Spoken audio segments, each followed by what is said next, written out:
Kita juga mau dapatnya 50 gram. Nah, pada saat kita belikan di nanti pas kita sudah duitnya kita anggap cukup, Iya. ternyata harganya udah nggak segitu gitu loh, Iya, Bang. benar. Karena kan uang ada inflasinya kan. Iya, Pamandiran Santai. Assalamualaikum warahmatullahi wabarakatuh. Kembali lagi di Pamandiran Santai, podcastnya Biro Antara Kalimantan Selatan. Kali ini kita kedatangan Bayu Supriyatno ya Bang. Iya. Nah, beliau ini adalah branch manager kantor cabang Banjarmasin, Lambung Mangkurat. Betul. Dari Bank Syariah Indonesia ya Bang, BSI. Beliau ini mampir ke kantornya Antara, akan banyak lah yang diceritakan, berbagi kisah ke kita, terutama informasi tentang BSI, yang itu banknya milik pemerintah Indonesia ya Bang. Tapi ada satu hal yang menarik nih, kayaknya beliau sudah bawa-bawa yang kuning-kuning, ini yang gold, emas, jadi beliau nanti banyak cerita soal emas ya Bang. Menarik ini Bang ceritanya tentang emas Bang. Ya. Apa nih Bang, program apa nih jadi ada emas-emas nih Bang di BSI Bang? Bisa Ya. diceritakan Bang? Baik, Bang Firman, terima kasih atas kesempatannya. Terima kasih juga untuk kantor Berita Antara untuk kesempatan kami bisa sharing kepada masyarakat tentunya khususnya di Banjarmasin dan secara umum di Kalimantan Selatan. Oke. Jadi Bank Syariah Indonesia itu memiliki produk yang spesifik dan unik. Nah, yang kita bawa ke sini adalah alhamdulillah adalah pembiayaan gade emas dan cicil emas. Apa sih gade emas dan cicil emas itu? Jadi kita memberikan fasilitas kepada masyarakat secara luas. Jadi ini segmennya tidak terbatas, Bang Firman. Segmennya boleh pedagang. Kita memang sasarnya ke sektor UMKM. Ya, hubungannya nanti kepada sektor UMKM, kepada pedagang, masyarakat pegawai ASN, BUMN, terus kepada yang besar-besar pun juga iya, kepada kontraktor mungkin pedagang-pedagang besar yang ingin satu berinvestasi di emas. Ya, yang kedua adalah untuk modal kerja cepat atau untuk kebutuhan finansial cepat gitu. Jadi ini saya jelaskan dulu yang untuk cicil emasnya. Nah, cicil emas ini adalah produk dari Bank Syariah Indonesia, kepemilikan emas secara non tunai. Nah, biasanya orang nih kan untuk membeli emas nih biasanya menunggu kalau pedagang tuh menunggu kena pas ujungannya nabung dulu gitu. Baru kena pas ditukarkan. Nah, pas ditukarkan pas harga lagi tinggi, kada pas jual gitu. Atau pas hendak menukar pas harga rendah tapi pas kada berduit. Nah, ini yang repot gitu kan. Nah, kita punya fasilitas itu. Nah, kita tawarkan kepada masyarakat. Biasanya kita blast, nanti ada petugas dari KLG, namanya kita menyebutnya counter layanan gade, Bang Firman. Nah, ini kita melakukan blast melalui WA official Lambung Mangkurat, satu.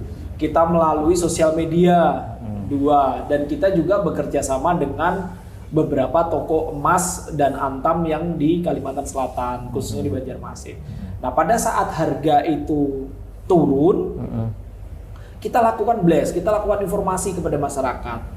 Itu melalui WhatsApp blast, melalui media sosial, atau melalui toko-toko emas. Nah, ini saatnya beli gitu.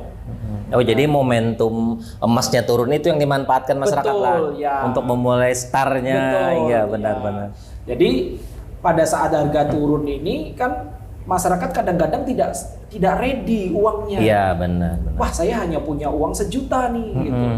Nah, uang 1 juta bisa nggak nanti punya emas? Bisa. Nah, kita kan sesuai dengan regulator dari Otoritas Jasa Keuangan, memang untuk kepemilikan cicil emas ini memang harus ada down payment. Jadi regulator menentukan itu sebesar 20% dari harganya. Harga emas saat itu. Nah, jadi kalau contoh 5 gram ya DP-nya yang sekitar 900 ribuan lah. 900 ribuan. Nah, padahal harga 5 gram ini kan sekitar 4 juta sekian. Iya. Nah, saya punya uang 900 ribu. Nah, langsung diserahkan saja atau tabungkan, disampaikan ke KLG. Nah, kita bisa dapat 5 gram. dengan angsuran tetap sampai dengan 5 tahun. 5 tahun itu cukup menyisihkan setiap bulannya itu 73.000 saja Bang Firman. Enteng lah 70.000. 73.000 enteng kan? Enteng banget.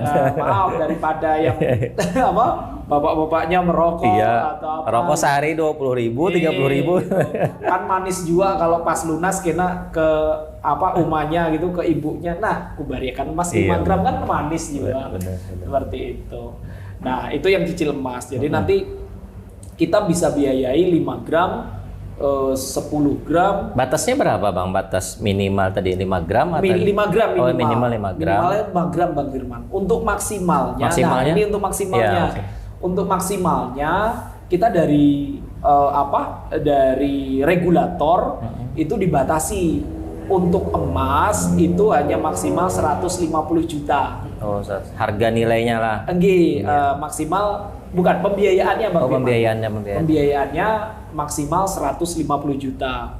Jadi dari regulator untuk bank tidak memperbolehkan untuk cicil emas tuh di atas 150 juta. Berarti kalau gramnya berapa tuh kalau jatuhnya?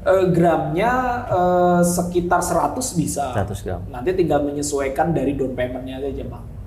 Gitu. Jadi yang bisa kita biayai untuk cicil emas itu ada 2. Satu ini Antam yang ada di sini, Antam. Yang kedua adalah lokal. Nah, lokal tuh yang seperti ini. Iya, jenis emasnya lah. Ya. Ini sama nggak sih dengan yang ini? Iya. Pada prinsipnya sama Bang. Cuma yang ini dia bersertifikat diakui internasional. Iya. Kalau yang ini lokalan aja gitu. Jadi emas ini nih diambil dari penambang-penambang lokal yang mungkin ada di Kalimantan Selatan, Kalteng gitu. Nah, terus ditukarlah sama toko-toko emas dicetak seperti ini. Nah, ini yang lokal. Iya. Nah, ini cikal bakal dari perusahaan perhiasan yang dipakai masyarakat yang kita biasa temui di istilahnya mentahnya lah, emas mentahnya. Iya, benar-benar. Diulah galang kah, diulah giwang, diulah kalung. Nah, ini cikal bakalnya. Nah, kalau masyarakat nanya nanti kalau jualnya lakunya di mana gitu, jualnya gimana, kan ini masih mentah nih, kalau dia dapat nanti setelah lunas tuh gimana itu? Mau maksud Abang diulahkan perhiasan kan? Iya, ini nanti lakunya gimana? Ini kan orang udah lunas nih, dapatnya kayak gini kan. Ya. Nah, nanti kan jualnya di mana katanya misalnya? Ketika mau dijual lagi. Ketika mau jual misalnya. Kalau jual lagi ini mudah Bang. Mudah. Satu dikembalikan ke toko emas. Ini insya Allah sih kalau dijual potongannya nggak banyak juga. Potongannya sih sekitar 5.000 atau 8.000. Beda dengan ini.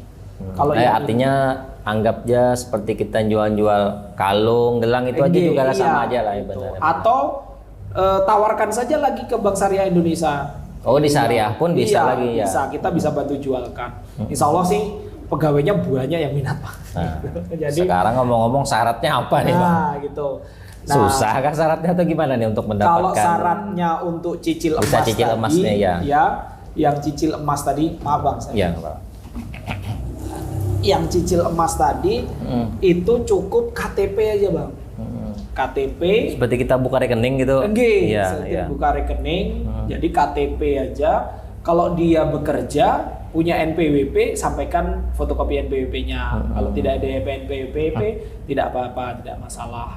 Gitu. Terus buka rekening, buka rekening mau ada 2, kita ada BSI Mudarobah atau BSI yang wadiah. Kalau nggak mau kena potongan, uangnya nggak mau kena admin segala macam, ya pakai BSI wadiah saja. Buka rekeningnya 100.000 saja. Gitu. Dan nanti sudah cukup itu, nanti kita langsung proses. Nanti emasnya kita sudah ada, jadi nanti tinggal bulanannya bisa dimasukkan. Gitu. Kalau orang kan biasanya udah nabung uang aja gitu, misalnya di bank kan nabung uang aja. Ini apa sih nabung emas gitu, nah istilahnya gimana? Apa sih keuntungannya biar orang bisa nyicil emas nih, bedanya dengan kita nabung uang gitu? Betul. Nah, kalau untuk emas itu kita harga itu dapat pada saat hari H. Jadi hari ini tanggal berapa nih? Hari ini tanggal 1 hari Selasa ya. Nah, kita harga dapat di hari Selasa ini. Biasanya itu mengeluarkan harga terbaru itu setiap jam 11 siang, 11 kita Wita. Wita. Ya, 11 kita. Jadi keluarlah harga update-nya tuh, Antam maupun lokal. Nah kita sudah dapat nih harga saat ini, gitu. Nah ketika kita lakukan menabung ya ibaratnya, mencicilnya itu selama 5 tahun, itu kita tetap dapatnya harga yang pada saat tanggal 1 Maret 2022. Untuk lunasnya. Iya, jadi benar. Walaupun itu mengalami kenaikan yang tinggi, tetap kita dapat harga nggak berpengaruh, itu. Nggak berpengaruh. Untuk cicilannya nggak berpengaruh. Nggak berpengaruh. Nah, apabila kita menabung duit nih, gitu. Oh sebulan berapa? 500.000. Oh kita juga mau dapatnya 50 gram. Nah pada saat kita belikan nanti pas kita sudah duitnya kita anggap cukup, ternyata harganya udah nggak segitu gitu loh. Iya benar. Karena kan uang ada inflasinya kan, ada penurunan nilai. Nah kalau emas kan insya Allah tidak ada sisi penurunan nilai. Yang ada sih ya Bang Firman mungkin tahu nih zaman Bapak Ibu kita mungkin tahun dulu emas murah kan, hanya 200, 300. Wayah ini 1 gramnya aja udah 900. Iya kan? Kalau lokal tuh 1 gramnya sudah 836. Makanya berbahagialah yang datuk-datuk kita sampai hari ini masih menyimpan emas itu mah sugih kayak raya. Artinya emas ini benar-benar kearifan lokal masyarakat Indonesia juga kan. Mungkin investasi buat anak juga menarik ya untuk emas nih. Oh kita pasti. Punya anak nih gimana ini untuk investasikan ke emas? Kalau anak ini kan biasanya untuk kebutuhan terbesar adalah untuk sekolah. Ya sekolah pendidikannya. Pendidikan. Iya. Nah biasanya pendidikan paling mahal itu kan ada masuk di universitas. Iya, perguruan tinggi. Ya, kalau insya Allah kalau di SD, SMP, kalau negeri masih gratis. Nah, negeri masih bisa lah. Gitu. Iya benar. Nah biasanya di universitas ini kan. Iya. Nah ini bisa menggunakan pola dengan kita cicil emas. Berapa sih kira-kira anak itu nanti ketika kuliah ini biaya kuliah anakku ini berapa? Iya. Gitu loh. Nah kalau kita menabungnya uang, salah nggak? Ya nggak juga gitu loh. Ya boleh saja menabungnya uang. Ini sebagai pilihan lah. Ya pilihan. Menabungnya uang juga boleh saja gitu loh. Namun kan uang ini punya tadi yang karakteristik bahwa dia ada nilai penurunan. Iya benar. Ya, berarti kan kalau kita pengen menabung uangnya untuk masa 10 tahun ke depan, berarti kita harus memikirkan biaya kenaikan kan seperti itu Bang. Benar. Gitu. Benar. Namun kalau dengan emas, insya Allah kita kan hanya targetnya saja gitu. Targetnya kita satu anak berapa gram nih? Oh targetnya aku satu anak 50 gram harus bisi karena nanti pada saat masuk universitas duitnya cukup. Berarti satu orang 50 gram. Tapi apakah harus 50 gram? Nanti uang saya terganggu nih cash flow-nya gitu. Ya mulai saja dari yang kecil seandainya memang anak itu masih di usia SD. Artinya dalam perjalanan bisa berubah itu kita cicilan itu. Awalnya kan kita berubah, Bang. Apa istilahnya kan kita mampunya awal 5 gram nih. 5 gram. Ternyata kita punya pemasukan lebih kan mau meningkatkan kan. Nah itu gimana itu? Gini, jadi kita mulai dari 5 gram nih. Kita ambil setahun aja dulu. Setahun. Terus ada rezeki, tutupin aja dulu. Tutupin, naikkan, ambil 10 gram. Nah, continue Bang ngambilnya. Secara kontinu. Jadi kita mungkin mulainya dari yang kecil 5 gram. Jangka waktu 2 tahun. Oh ternyata setelah 12 bulan ada rezeki nih. Tutupin aja. Nah di Bank Syariah Indonesia itu untuk melunasi dipercepat. Istilahnya lah. Ya, pelunasan dipercepat. Jadi seandainya 12 bulan, jangka waktu 6 bulan dia bisa tutupin aja. Nah kita nggak ada penalti. Jadi nanti bayarnya adalah sisa pokok ditambah upah adminnya kita jadi aja. Artinya fleksibel lah kan. Cuma kalau pengalaman dari teman-teman BSI sendiri, contoh lah mungkin sudah ada nasabah-nasabahnya Mas nih. Dia satu orang mau kuliah itu kira-kira nominal gramnya berapa yang ideal nih? Biar orang tahu kan langsung contoh yang sudah-sudah nih. Mungkin berapa lah? Abang mungkin ada pengalaman nasabah-nasabah sebelumnya. Ya. Rata-rata di 50 gram Bang. 50 gram ya? Iya 50 gram. Nah ini kan ada... Itu berapa tuh kalau dinilai 50 gram itu? Kalau 50 gram itu kan harga emasnya ini saya bawa harga yang kemarin nih, itu sekitar 46.200.000. Iya. Berarti kan DP yang harus disediakan 9 juta sekian. Iya, benar. Nah, kalau kita ambil 5 tahun 776. Nah, ini kan 5 tahun.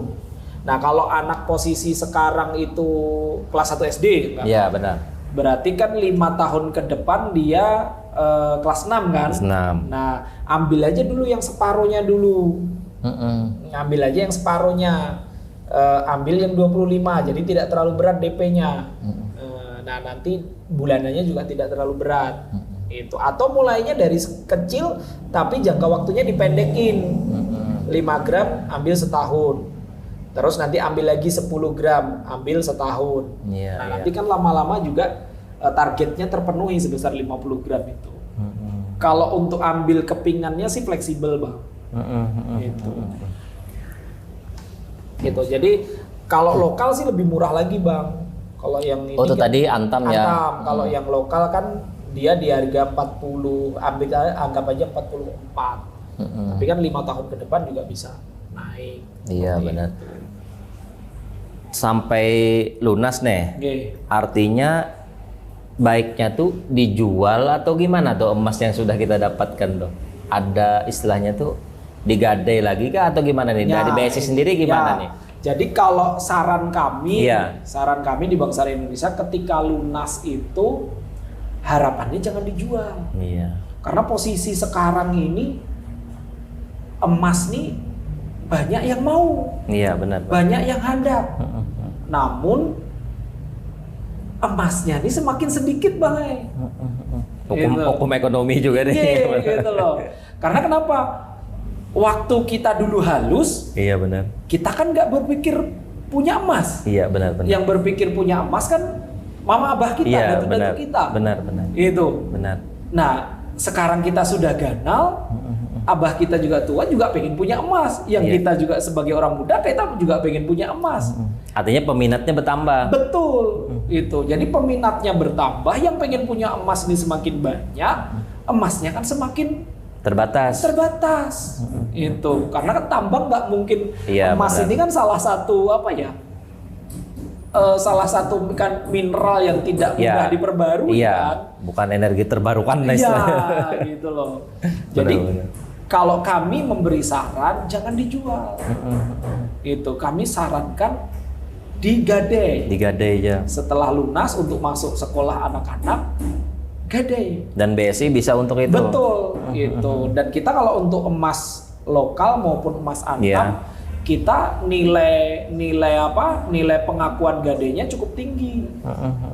Di atas 90%. Beda dengan perhiasan, Bang. Kalau perhiasan kan hanya sekitar 80 sampai 85. Itu. Nah, di gadai itu gadainya itu jangka waktunya 4 bulan, bisa diperpanjang. Dan kita kenakannya hanya biaya titip aja. Biaya titipnya murah, Bang. Berapa itu, Bang? Per 1 juta, per 1 juta gadainya itu untuk setengah bulan, 15 hari, itu Rp9.000 aja, Bang.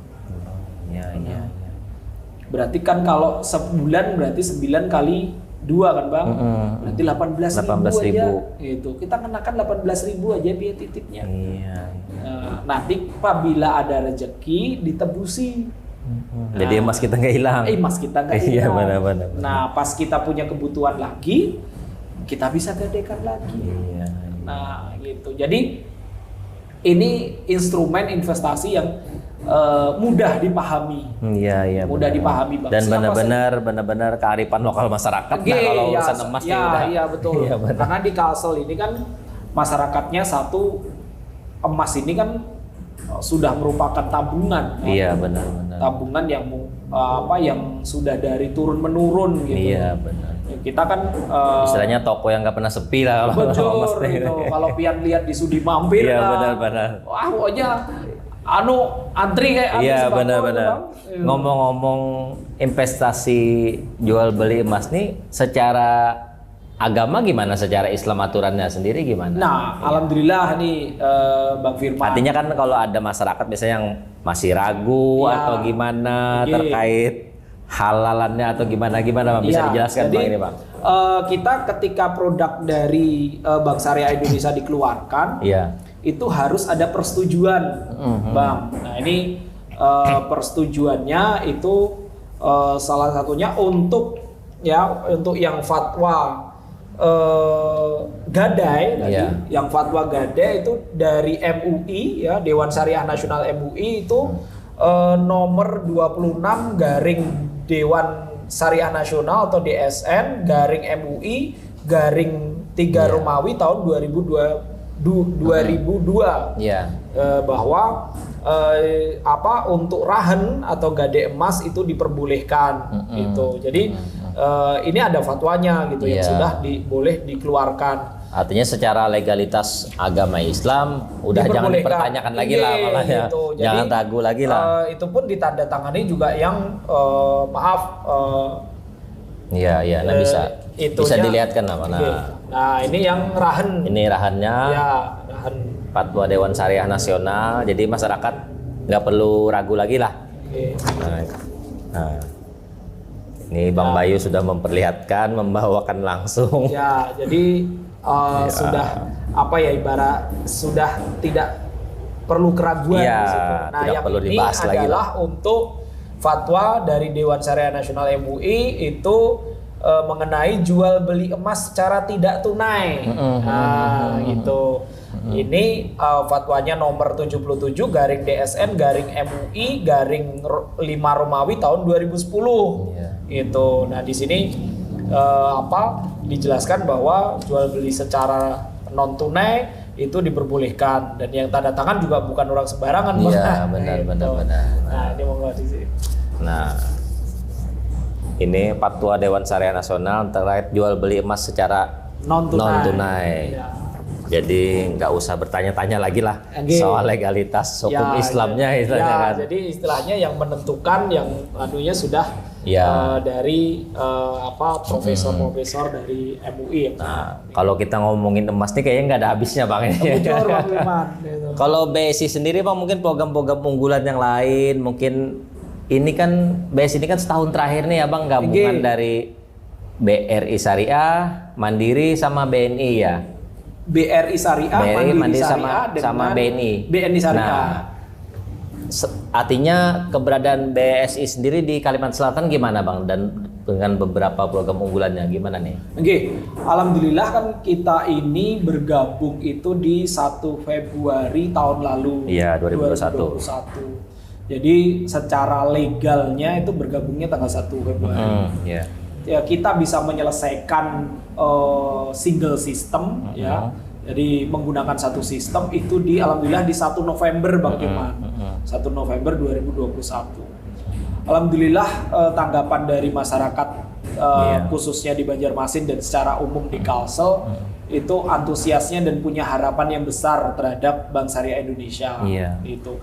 Dan secara umum, secara global pun juga pemerintah juga punya harapan yang besar terhadap Bank Syariah Indonesia ini, gitu. Nah, karena pada pian tahu kan 2 tahun terakhir ini kita bener-bener dihantam badai corona benar. Yang dari Alpha lah, gitu, Delta lah, Omikron sekarang. Akhirnya lagi keluar apa pulang. Jadi alhamdulillah kita 2 tahun terakhir ini walaupun dihantam dengan keadaan badai krisis kesehatan dan akhirnya menjadi krisis ekonomi ini, Bank Syariah ini mampu bertahan, Bang. Bertahan lah. Jadi kita bisa membubuhkan aset yang juga signifikan di akhir tahun 2021 kemarin. Kita juga bisa membubuhkan laba yang signifikan juga di tahun 2021. Dan yang terpenting ini Bang, kalau di BSI ini, di Bank Syariah Indonesia ini, kita tidak sekedar berbisnis Bang. Iya benar. Tidak hanya sekedar berbisnis, karena kita pengen punya laba yang bagus, laba yang besar. Itu tidak hanya berpikir mengenai keuntungan saja, tapi kita pengen ketika kita laba besar, berarti zakat yang kita keluarkan juga semakin besar Bang. Gitu loh. Jadi alhamdulillah setiap tahun laba yang zakat yang kita keluarkan tuh setiap tahunnya semakin bertambah, Bang. Iya. Itu, dan alhamdulillah kita ini ya insan, terutama ulun-ulun, kawan-kawan yang bekerja ini patut berbangganya karena saat ini kita juga sudah punya 5 masjid yang kita bangun. Nah, masjid yang terbaru ini yang baru tahap penyelesaian itu di rest area Bakahuni, Bang. Masjid Bank Syariah Indonesia itu di rest area di Bakahuni di Lampung. Iya, benar-benar. Jadi kita di Bank Syariah Indonesia ini tidak hanya sekedar berbisnis, tapi hasil yang kita dapat itu juga ada penyaluran zakat. Semakin besar yang dihasilkan oleh BSI, ya zakatnya itu semakin besar. Artinya benar-benar ekonomi syariah membawa berkah lah malah. Sekedar keuntungan duniawi kan, seperti hakikatnya istilahnya di garis hukum Islam lah kan, berdasarkan hukum Islam. Kita juga bangun beberapa UMKM center, Bang. Kemarin yang baru diresmikan baru-baru ini di Aceh, Bang. Kita punya UMKM center, kita juga punya training kepada UMKM. Jadi salah satu fokus kita memang juga di UMKM. Selain dari produk yang lain seperti kepemilikan rumah, kepemilikan mobil, terus ini tadi yang kita bicarakan emas tadi, Bang, gitu. Jadi banyak yang bisa kita sampaikan kepada masyarakat mengenai produk Bank Syariah Indonesia. Ibarat tuh gampangnya itu kalau disingkat palu gada, Bang. Apa lo mau, gua ada. Gitu. Jadi satu pintu sekarang cukup ke Bank Syariah Indonesia, ya Bang. Betul, Bang. Karena kita keterbatasan waktu, Bang. Kayaknya kalau kita membahas, ini sudah nggak ada habisnya nih, nggak ada emas segala macam program-program unggulan BSI. Terima kasih banyak, Bang Bayu. Terima kasih, sudah Bang hadir Firman, di kantor Berita Antara Kalimantan Selatan, berbagi informasi tentang BSI dengan segala program unggulannya, terutama tadi soal investasi emas. Nah, itulah tadi obrolan kita bersama Bayu Supriyatno, Branch Manager Kantor Cabang Banjarmasin Lambung Mangkurat Bank Syariah Indonesia. Sampai jumpa lagi di podcastnya Antara Biro Kalimantan Selatan. Wassalamualaikum warahmatullahi wabarakatuh. Sampai jumpa.